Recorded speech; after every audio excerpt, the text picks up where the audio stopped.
Let me ask you about stability in Jordan itself, because your country is often seen as a kind of island of stability in a very rough neighborhood. You've recently had what looked to the outside world like an attempted coup.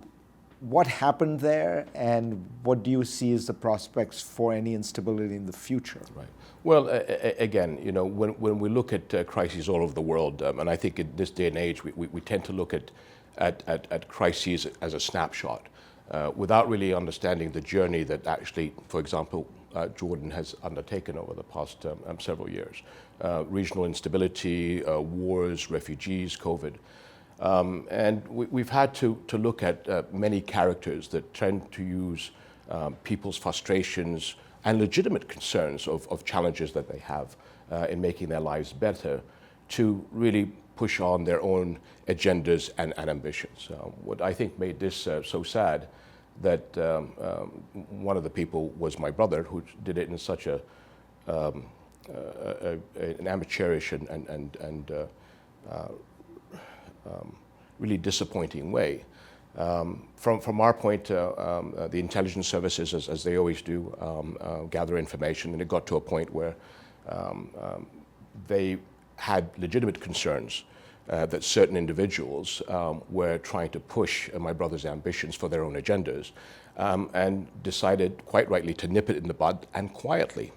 If it hadn't been for the irresponsible manner of secretly taping conversations with officials from Jordan or leaking videos, you and I wouldn't be having this conversation. And I believe that, you know, I'm really proud when members of our family are successful, when they can reach out to society. Now, in this particular case, if somebody has certain ambitions, I can only do so much for them.